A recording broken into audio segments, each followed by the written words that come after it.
Assalamualaikum warahmatullahi wabarakatuh dan salam sejahtera kepada anda di luar sana. Nama saya Izan Syakir bin Syahrul Hisham, nombor matrik 1180790. Nama pensyarah Dr. Nurali Rizwan Shah Muhammad Dali. Adakah anda seorang yang baru-baru berjinak tentang saham? Adakah anda seorang trader yang tak tahu lagi nak guna indikator apa? Ataupun anda seorang yang ingin menjadi technical analysis tapi baru nak bermula dan tak tahu nak gunakan indikator apa yang sesuai? Jadi, buku ini adalah buku yang tepat untuk anda pelajari tentang satu indikator iaitu MACD. Apa itu MACD? Mari kita lihat di dalam buku ini.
Bismillahirrahmanirrahim. Alhamdulillahirabbil alamin wassalatu wassalamu ala asyrafil anbiya wal mursalin wa ala alihi washabihi ajmain.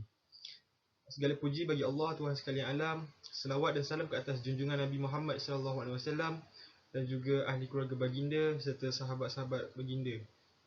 Buku ini ditulis dengan menggunakan bahasa yang mudah dan bersahaja agar anda memahami dan menarik minat anda khususnya sebagai trader di luar sana untuk memahami tentang tajuk yang akan dibicarakan di dalam buku ini.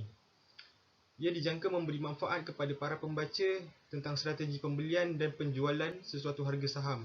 Sesungguhnya apa yang dikarang adalah berdasarkan sedikit ilmu yang ingin dikongsi bersama, dan segala yang baik itu adalah datang daripada Allah dan segala kekurangan adalah datang daripada diri sendiri. Justru itu saya mohon maaf jika ada penulisan saya yang tidak menepati cita rasa anda sebagai pembaca, dan insya-Allah penulisan ini akan diperbaiki dari semasa ke semasa. Mudah-mudahan senario yang disediakan akan menjadi panduan bagi anda di luar sana untuk memperdalam pemahaman dalam menjadikan duit untuk bekerja untuk kita dan bukan kita yang bekerja untuk duit. Okey, kita pergi ke isi kandungan. Ini adalah di antara tajuk-tajuk yang terkandung dalam buku ini. Antaranya ialah pengenalan MACD, elemen dalam MACD dan kegunaannya, jenis trend MACD, penerangan garisan dan histogram MACD, cara tetapan MACD di TradingView, Golden Cross MACD, Death Cross MACD, 3 strategi MACD, indikator terbaik melengkapkan MACD, MACD versus RSI, kesimpulan dan rujukan. Masuk ke pengenalan MACD.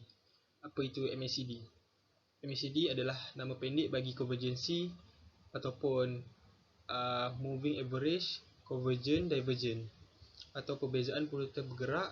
Ini adalah petunjuk perdagangan yang digunakan dalam analisis teknikal harga saham yang dibuat ataupun dicipta oleh Gerard Apple sendiri pada akhir tahun 1970-an. Ia dirancang untuk mengungkapkan perubahan kekuatan, arah, momentum dan juga jangka masa trend harga saham itu sendiri. Jadi penunjuk MACD ni adalah kumpulan 3 siri masa yang dikira dari data harga sejarah, selalunya harga penutupan. MACD adalah salah satu petunjuk teknikal yang paling popular. Dia mempunyai ciri-ciri kedua-dua petunjuk utama dan bersama dengan garis pencetus urata bergerak. MACD juga menyajikan jenis trader yang serba boleh dan kebolehan mengikuti trend. Dengan peramalan momentum MACD ni dia tak terlalu rumit sangat.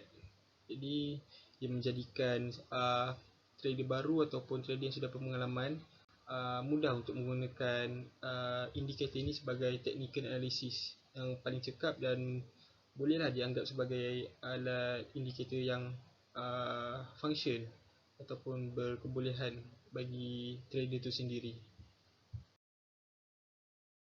MACD ialah merupakan indikator bagi menentukan momentum, harga dan trend jangka masa pendek. Jangka masa pendek ni biasanya dalam 1 hingga 14 hari. Dia sesuailah indikator yang digunakan oleh intraday ataupun swinger. Jadi garisan MACD ada dua, iaitu garisan MACD dan juga garisan signal. Garisan MACD dilukis berdasarkan perbezaan di antara exponential moving average, iaitu purata harga bergerak 12 hari, dan ada juga EMA 26 hari. Manakala garisan signal pula dilukis berdasarkan EMA 9 hari. Seterusnya jadi komponen histogram. Histogram bagi indikator ini mewakili perbezaan antara garisan MACD dan garisan signal. Terdapat dua jenis trend, iaitu convergence dan divergence.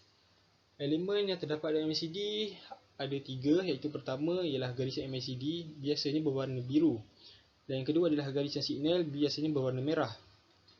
Manakala yang ketiga ialah MACD histogram. Ada histogram dalam MACD tu. Jadi apa kegunaan MACD ni? Kegunaan MACD yang pertama adalah sebagai penunjuk arah trend, iaitu untuk mengukur kekuatan trend semasa. Kita nak tahu trend tu lemah ataupun trend tu tengah kuat lah, signal dia kuat ataupun signal dia lemah, untuk kita beli ataupun untuk kita jual. Okey, saya ambil analogi. Saya ada sikat kat sini. Okey, MACD tu dekat sini, garisan yang mendatar ni dipanggil level kosong. Okey, level kosong. Dekat atas level kosong tu, okey, bila dia berada ke atas level kosong, dia dipanggil zon positif. Ni bayangkanlah, ini adalah histogram dia. Bila histogram tu berada di atas, dia adalah zon positif. Tapi bila dia berada di zon di bawah level kosong, histogram tu dia dipanggil dia berada di bawah zon negatif. Ini zon negatif atau zon positif. Sama juga kalau garisan MACD dan garisan signal dia berada di atas, dia berada di zon positif. Bila garisan MACD dan garisan signal berada di bawah, dia adalah zon negatif. Jadi zon positif tu menunjukkan arah trend yang kuat, manakala zon negatif menunjukkan arah trend yang lemah. Okey. Dan juga apabila berlakunya persilangan di antara garisan MACD dan garisan signal, secara umumnya akan berlaku perubahan trend. Contoh macam tengah uptrend, tapi bila persilangan itu berlaku, dia akan berubah menjadi downtrend. Ataupun bila downtrend berlaku, tapi bila persilangan berlaku, dia akan berubah untuk menjadi uptrend. Itulah kegunaan MACD yang pertama. Jadi dari situ kita akan tahulah bila masa sesuai untuk kita beli dan bila masa sesuai untuk kita akan jual. Slide seterusnya saya akan terangkan lebih lanjut tentang benda tu.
Function dia adalah sebagai penunjuk entry, iaitu bila masa ataupun posisi yang sesuai untuk kita beli ataupun jual. Dia ada dua entry, iaitu signal buy dengan signal sell. Signal buy tu bila masa kita untuk beli, ataupun signal sell tu bila masa kita untuk jual. Jadi bila masa untuk kita beli, bila masa untuk kita jual. Okey, untuk signal buy, dia bila, okey, sebagai contoh, ini adalah garisan merah, iaitu garisan signal. Bila garisan signal tu dipintas oleh garisan MACD dari bawah ke atas, okey, masa persilangan tu, bila garisan MACD buat pintasan ke atas garisan signal, itu adalah masa yang sesuai untuk kita beli. Okey, masa untuk kita jual pula ialah bila signal sell. Signal sell adalah bila MACD tu, okey, ni guys MACD. Okey. Sorry. Ini adalah garisan signal merah. MACD tu dia dari atas sini dia pintas ke bawah. Dia bersilang ke bawah dengan garisan signal merah. Dia pintas garisan dari atas ke bawah. Time tu adalah masa untuk kita sell. Okey, setakat tu faham Okey, yang ketiga adalah pengukur momentum. Okey, momentum ni kita nak tahulah sama ada masih kuat ataupun dah kurang. Maksudnya kita boleh hold lagi ataupun kita tak boleh hold lagi. Maksudnya time tu sesuai kita tunggu ataupun masanya dah terlalu lama kita tunggu, jadi kita patut jual ataupun kita patut beli. Okey, jadi momentum tu kita dapat ketahui daripada bentuk-bentuk batang yang ada dekat histogram tu. Jadi kalau batang tu makin tebal, maksudnya momentum tu makin kuat. Tapi kalau batang dia tu makin nipis, jadi momentum dia pun makin lemah. Okay. Oscillator ni iaitu kita nak ketahui lah keadaan overbought, iaitu dah terlebih beli, ataupun oversold, iaitu terlebih jual. Dia berlaku apabila puncak MACD tu bila dekat positif. Okey, dia dekat positif, dia berada dekat puncak tu. So dia dah tak boleh naik lagi harga tu. Itu dipanggil overbought. Maksudnya harga tu dia akan jatuh lah. So time tu adalah masa untuk kita menjual. Lagi satu, apabila berada di puncak MACD dekat area negatif, itu adalah oversold, iaitu tempat kita bersedia untuk membeli. Sebab dia dah tak boleh nak turun lagi harga, so dia akan naik. Jadi time tu kita akan bersedia untuk membeli. Okey, kemudian tengok rajah di sebelah ni. Okey, dia ada dekat atas tu adalah harga bagi sebuah saham, harga purata bergerak dia bagi sebuah saham. Bawah tu ada indikator MACD. Jadi time bila kita nak beli. Okey, sebelum tu saya akan terangkan pasal MACD ni. Indikator ni nampak yang warna merah tu adalah level kosong. Dipanggil level kosong. Yang di bawah adalah zon negatif, manakala zon positif berada di atas. Okey, bila masa untuk kita beli? Okey, dia tunjuk kat situ buy signal. Okey, bila kita tengok buy signal di situ, kita pergi selari ke bawah dengan indikator MACD. Semasa kita tengok MACD tu, kita nampak di situ bahawa garisan MACD tu membuat persilangan ke atas garisan signal. Okey, time tu adalah masa yang sesuai untuk kita beli. Manakala sell signal tu, bila kita tengok selari ke bawah dengan indikator MACD tu, kita nampak yang garisan MACD tu dia membuat pintasan ke bawah, pintasan signal, garisan signal. Garisan MACD tu dia membuat pintasan terhadap garisan signal ke bawah. MACD tu menuju ke bawah tapi dia pintas garisan signal tu. Okey, time tu adalah masa untuk kita jual. Sebab time tu dah overbought lah. Time tu overbought. Maksudnya dia dah tak boleh naik lagi. Time tu harga akan jatuh. Jadi masa untuk sesuai untuk kita menjual. Okey. Jenis trend MACD. Jenis trend MACD ada dua, iaitu convergence dan divergence. Okey, convergence adalah keadaan seharga dan grafik MACD seolah-olah bergerak menyatu, di mana harga bergerak turun sedangkan garis atau histogram MACD bergerak naik. Okey, sebelum tu bila histogram tu berada di bawah ataupun di zon negatif, kita dapat tahu bahawa itu adalah keadaan di mana downtrend berlaku. Jikalau garisan histogram tu berada di atas garisan kosong atau level kosong, iaitu di zon positif, dia adalah uptrend. Okey, sekarang ni kita tengok kat situ, harga dia bergerak turun. Bergerak turun di situ. Jadi garisan histogram ni pun dia akan ikut mengecil lah histogram ni, dia akan ikut turun. Daripada tinggi kat bawah tu, dia akan start turun, dia akan mengecil sampailah seolah-olah histogram ni dia nak bertembung dengan harga saham ni. Jadi bila harga saham tu makin lama makin turun ataupun makin jatuh, MACD punya histogram ni pun dia akan makin lama makin mengecil dan makin dia akan turun mengecil. Dia akan turun rendah. Itu untuk downtrend, ataupun time tu kita sebut sebagai orang banyak jual lah. Jadi yang kedua adalah jenis trend MACD divergence.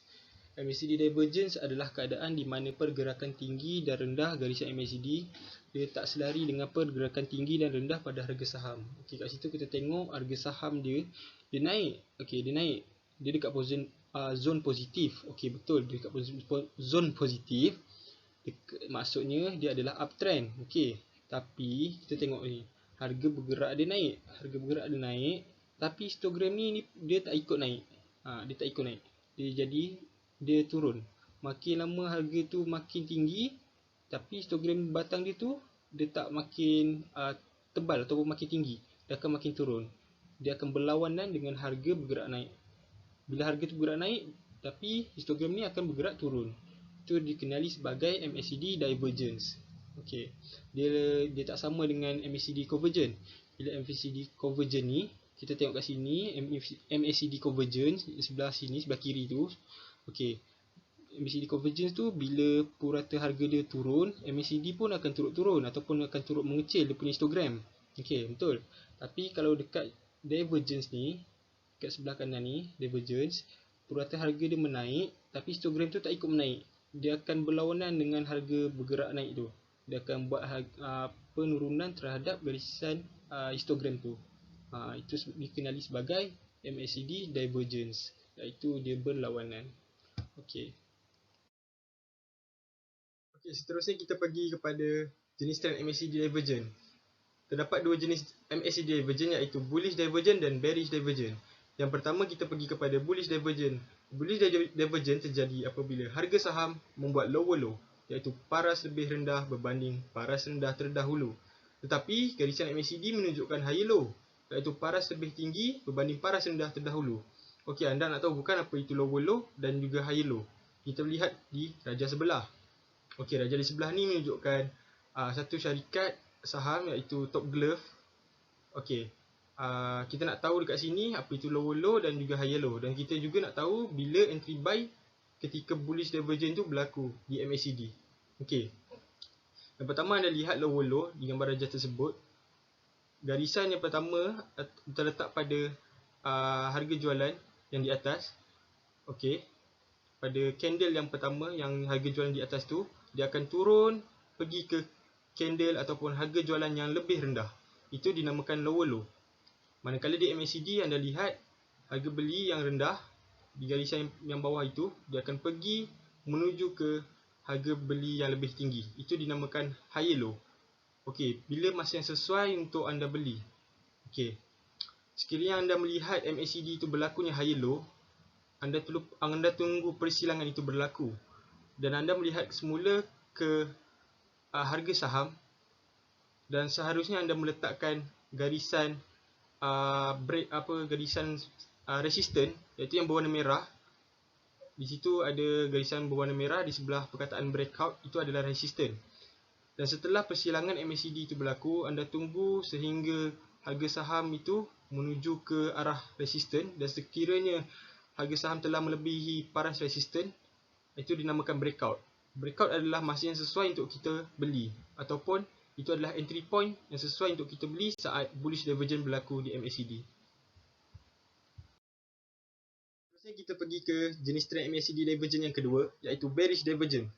Bearish divergence pula adalah keadaan di mana harga saham membuat higher high, iaitu paras lebih tinggi berbanding paras tinggi terdahulu. Tetapi garisan MACD membuat lower height, iaitu paras lebih rendah berbanding paras tinggi terdahulu.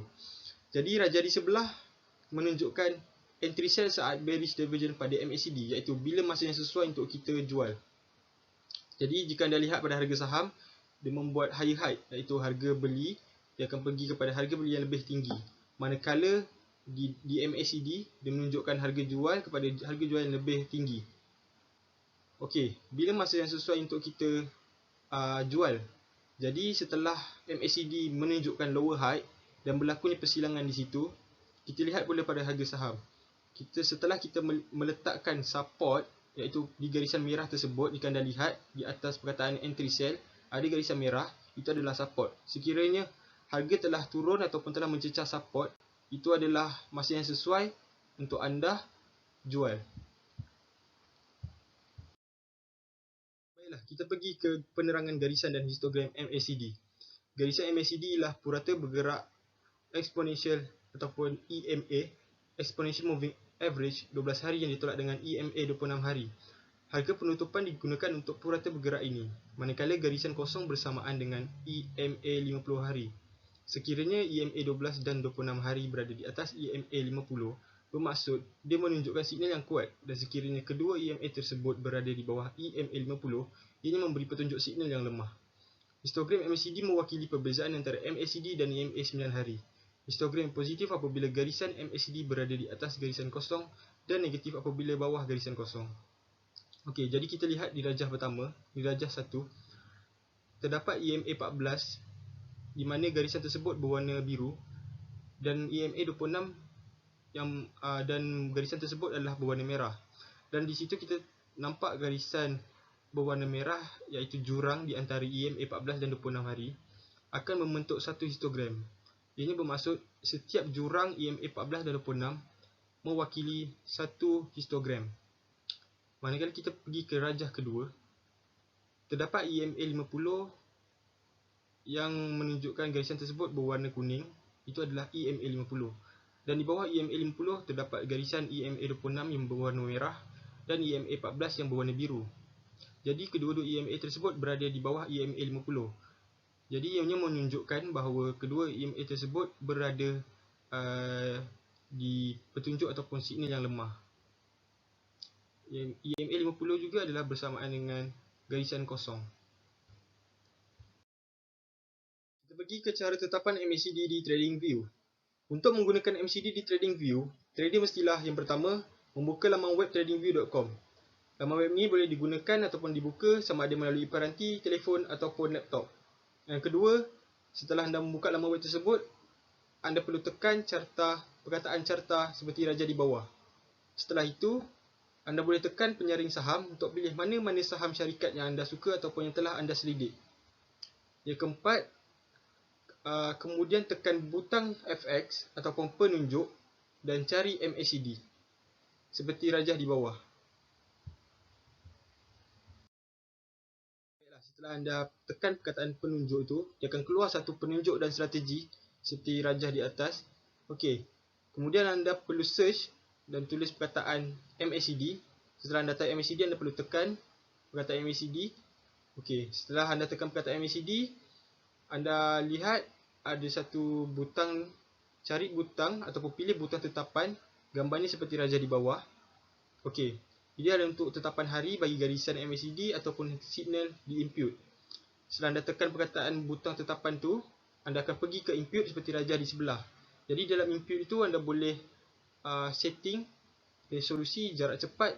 Jarak cepat itu adalah tempoh masa pendek, jarak perlahan adalah tempoh masa panjang. Ataupun jarak cepat itu adalah garis MACD, jarak perlahan itu adalah garis signal. Ataupun anda boleh ikut saja seperti setting yang tertera, iaitu jarak cepat 12, jarak perlahan 26, ataupun signal smooth, dan juga signal smoothing dia adalah 9. Ataupun anda boleh pilih input anda sendiri. Sekiranya trader yang berpengalaman, anda boleh setting input tersebut berdasarkan gaya anda. Itu term golden cross. Golden cross untuk MACD ni. Okey, golden cross tu adalah corak carta yang merupakan isyarat kenaikan harga di mana purata bergerak jangka pendek melintasi atas purata bergerak jangka masa panjang. Golden Cross adalah corak penembusan kenaikan harga yang terbentuk dari crossover yang melibatkan purata bergerak jangka masa pendek keselamatan seperti purata bergerak 15 hari yang menembusi di atas purata bergerak jangka masa panjang seperti purata bergerak 50 hari atau rintangan tahap. Oleh kerana penunjuk jangka panjang bahawa lebih banyak berat, Golden Cross menunjukkan pasaran bull di cakrawala dan diperkuat oleh jumlah dagangan yang tinggi. Okey, senang cerita, Golden Cross ni adalah isyarat harga tu akan naik. Okey, time tu kita akan beli. Bila masa yang sesuai untuk kita beli. Golden Cross ni berlaku kat MACD bila garisan MACD bersilang ke atas garisan signal. Time tu adalah Golden Cross, dipanggil Golden Cross, masa yang sesuai untuk kita beli. Tapi strategi untuk membeli terpulang kepada anda. Okey. Kedua pula adalah Dead Cross MACD. Dead Cross tu apa pula? Dead Cross tu dia berlaku apabila purata bergerak jangka masa pendek dia melintasi purata bergerak jangka masa panjang. Iaitu garisan MACD tu dia akan melintasi garisan signal ke bawah. Jadi ditafsirkan oleh penganalisis dan peniaga sebagai menandakan giliran beruang yang pasti di pasar. Maksudnya kat sini beruang tu dia akan buat downtrend lah. Dia akan bearish. Bearish tu maksudnya dia downtrend. Time tu maksudnya masa yang sesuai untuk kita jual. Bila dead cross tu dah berlaku, bila persilangan tu dah berlaku. Persilangan tu berlaku bila line MACD dia buat pintasan terhadap line signal. Dan MACD tu dia buat pintasan ke bawah dengan dia pintas garisan signal tu sendiri. Okey. Ini membincangkan tentang 3 strategi MACD yang biasanya trader akan buat lah. Jadi 3 strategi paling popular dalam MACD ni. Masa untuk kita beli dan juga masa untuk kita jual. Yang pertama, orang biasa akan gunakan strategi crossover. Yang kedua adalah pembalikan histogram. Dan kali strategi yang ketiga adalah sifar melintasi ataupun zero crosses. Okey, saya akan terangkan dengan ringkas saja. Yang pertama adalah crossover. Crossover ni adalah strategi di mana trader ni dia akan membeli semasa garisan MACD tu bersilang ke atas garisan signal. Tu adalah isyarat dia beli. Manakala isyarat dia jual adalah bila garisan MACD tu dia buat pintasan ke bawah garisan signal. Itu adalah strategi untuk diorang jual pula. Itu adalah strategi yang pertama, iaitu crossover. Dalam slide ini saya akan terangkan lebih ringkas tentang crossover tu. Sebenarnya strategi crossover ni ada dia punya kelemahan tersendiri tau. Sebagai contoh, kita tengok kan, dia nak buat garisan MACD tu dia nak buat pintasan terhadap garisan signal. Tapi sebenarnya bila kita tengok dia dah nak buat pintasan, ada kalanya itu adalah signal yang salah. Sebab pintasan tu sebenarnya tak berlaku pun. Dia nak mencapai, tapi sebenarnya dia tak nak capai pun. Ataupun dia dah capai dia punya persilangan, tetapi persilangan yang berikutnya adalah terlalu dekat. Jadi itu adalah kelemahan, iaitu signal palsu dalam strategi crossover ni. Okey. Seterusnya adalah strategi pembalikan histogram. Histogram boleh dikatakan bahagian daripada MACD yang paling berguna, dengan bar mewakili perbezaan antara MACD dan garis isyarat. Ketika harga pasar bergerak kuat ke arah tertentu, histogram akan meningkat tinggi, dan ketika histogram menyusut, itu adalah tanda pasaran bergerak lebih lambat. Ini berarti bahawa bar di histogram bergerak lebih jauh dari sifar. Itu dua garis bergerak rata bergerak lebih jauh. Maksudnya kat sini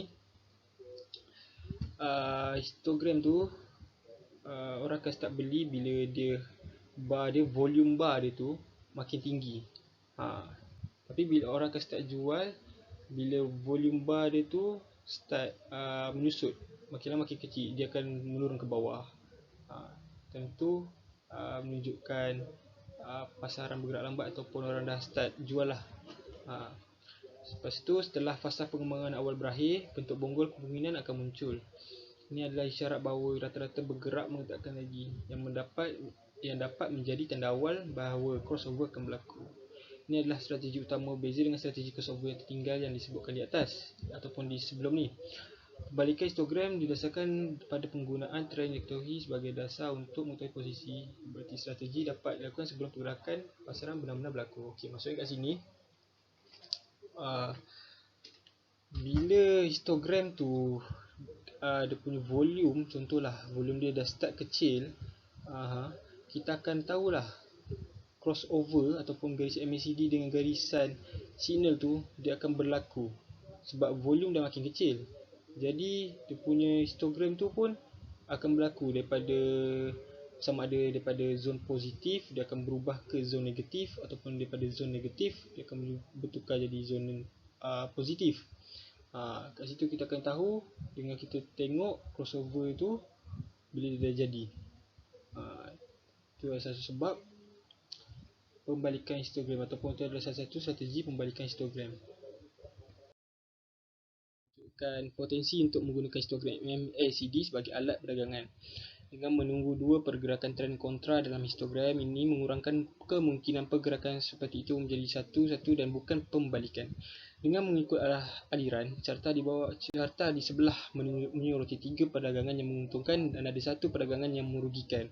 Okey, baiklah, kalau kita tengok rajah di sebelah kanan ni, okey, dia ada satu profitable entry point. Start daripada profitable entry point tu kita nampak lah dia punya harga saham dia tu start ada trend menaik, trend meningkat, iaitu sesuai untuk kita jual ataupun kita start beli daripada permulaan profitable entry point tu kat bawah sekali tu kita start beli, lepas tu kita jual kat harga paling tinggi kat profitable entry point. Kat situ dia tunjukkan uptrend. Begitu juga dengan MACD punya histogram dekat bawah, dia tunjukkan uptrend dan juga berada di area positif. Maksudnya dia tunjukkan maksudnya kat situ dia masih lagi signal untuk kita buy, boleh buy. Tapi bila kita termasuk false signal, kita nampak false signal kat situ, dia ada uptrend tapi dalam masa yang sama dekat tengah-tengah tu dia ada dia ada buy signal, tapi dalam masa yang sama kat bawah tu dia ada sell signal. Ataupun dia mula uptrend, lepas tu dia jadi downtrend. Tapi bila kita tengok dekat MACD punya histogram, dia sebenarnya downtrend je ataupun signal untuk kita jual je. Kat situ orang dah banyak salah masuk sebab trend saham, harga saham tu ataupun candlestick tu dia lain, dia tak ikut MACD punya histogram. Maksudnya kalau MACD punya histogram tu tengah uptrend, dia masih sepatutnya lah dia masih dekat atas dan berwarna hijau. Tapi kalau dia tengah downtrend, dia akan start berada di bawah zon negatif, dan itu adalah salah satu mengapa orang rugi ataupun itu adalah kelemahan di sebalik strategi pembalikan histogram ni sendiri. Jadi kalau kita nak guna pembalikan histogram, kita kena tengoklah trend yang atas tu sama, trend harga saham tu ataupun trend chart tu sama dengan trend MACD punya histogram. Kita pergi ke strategi sifar melintasi, iaitu crosses zero. Strategi silang sifar didasarkan pada salah satu EMA melintasi garis sifar, iaitu garisan MACD. Sekiranya MACD melintasi garisan sifar dari bawah, aliran menaik baru akan muncul. Sementara penyerbangan MACD daripada atas ke bawah adalah isyarat penurunan. Okey, ini sering dilihat sebagai isyarat paling lambat tapi sedikit pembalikan palsu. Jadi strategi ini adalah strategi membeli ataupun menutup kedudukan MACD apabila dia melintas ke atas garisan sifar, dan menjual apabila MACD melintasi garisan sifar ke bawah. Kaedah ini juga harus digunakan dengan hati-hati kerana sifat yang tertunda yang bermaksud bahawa pasaran yang cepat dan berombat sering melihat isyarat yang dikeluarkan adalah terlalu lambat. Namun strategi ini adalah strategi yang terbaik sebab dia memberi sedikitlah pembalikan palsu. Jadi carta di sebelah merangkumi indikator MACD dengan zigzag sebagai satu lagi indikator bantuan. Jadi masing-masing akan terbukti menguntungkan jika trader itu masuk dan keluar di tempat yang betul. Dan beberapa isyarat palsu akan dapat dielakkan dengan mengikuti kaedah silang sifar dan bukannya kaedah silang. Berikut adalah raja yang menunjukkan bila masa sesuai untuk kita beli dan bila masa untuk kita jual.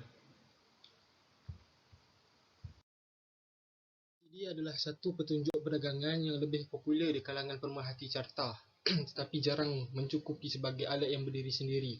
Maksudnya MACD ni dia tak boleh ada satu-satunya indikator yang digunakan. Dia mesti ada support ataupun bantuan daripada indikator yang lain. Sebaliknya MACD paling baik digunakan dengan petunjuk lain dan pelbagai bentuk analisis teknikal. Okey, sebagai contoh kawasan sokongan dan rintangan iaitu resistance dan support dan corak carta candlestick bersama dengan penunjuk perbezaan penumpuan purata bergerak ataupun moving average dapat membantu mengenal pasti potensi pembalikan pasaran. Kawasan sokongan dan rintangan kadang-kadang dapat membantu dalam mengenal pasti masa ketika pasaran boleh berubah arah, dan ini biasanya berlaku pada titik perubahan pasaran. Sebagai contoh, jika MACD memberikan perbezaan dari petunjuk harga di kawasan dikenal pasti sebagai tahap sokongan atau rintangan utama di pasaran.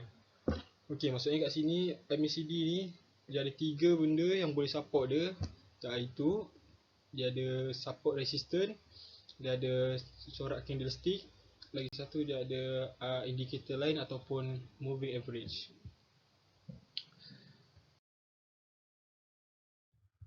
Dicipta oleh pedagang beras Jepun pada abad ke-18, candlestick adalah sejenis carta harga yang memaparkan harga security yang tinggi, rendah, terbuka dan tutup.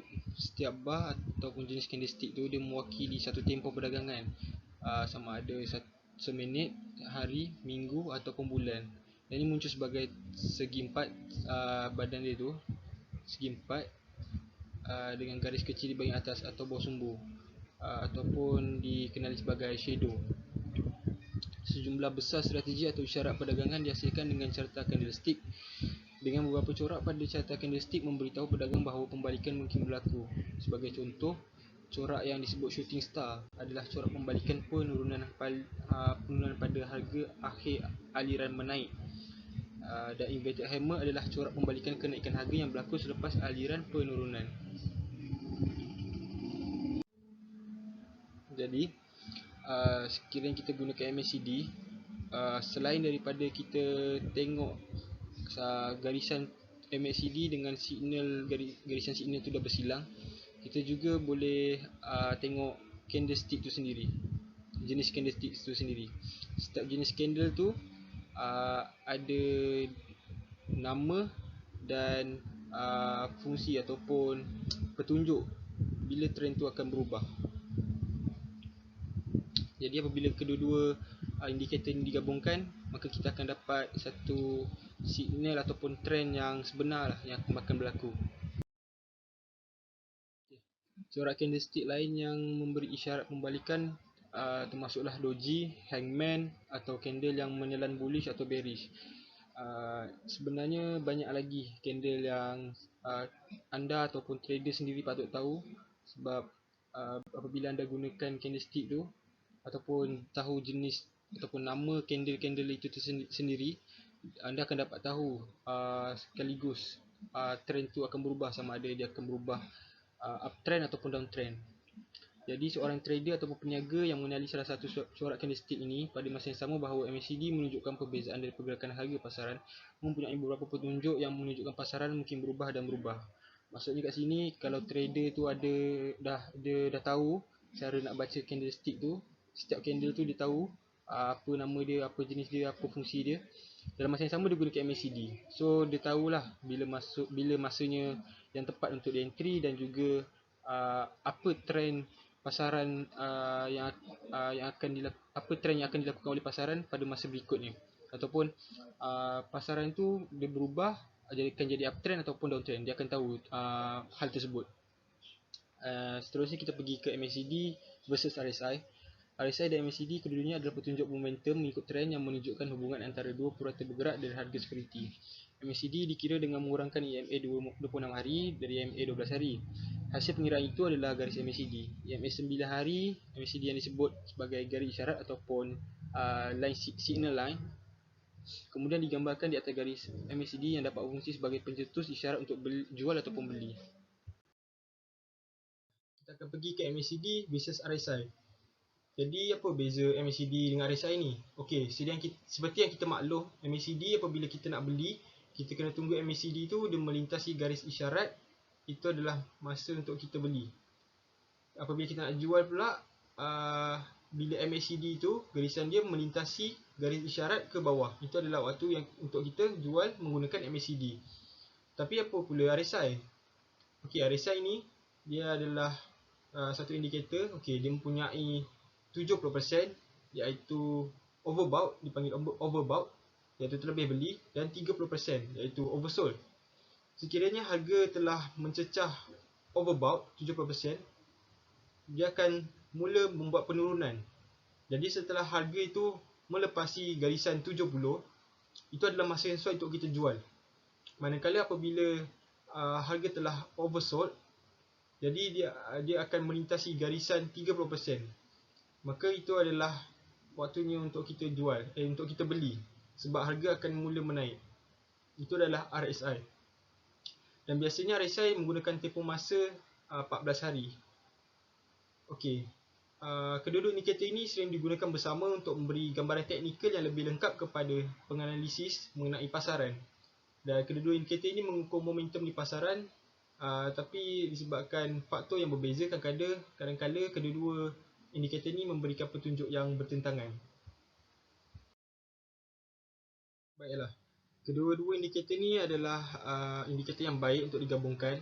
Okay, sebagai contoh, RSI mungkin dia menunjukkan bacaan di atas 70 untuk jangka waktu yang lama ataupun berkekalan.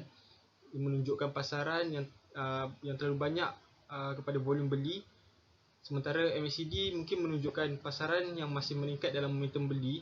Maksudnya kedua-dua ini menunjukkan petunjuk yang sama, iaitu volume membeli.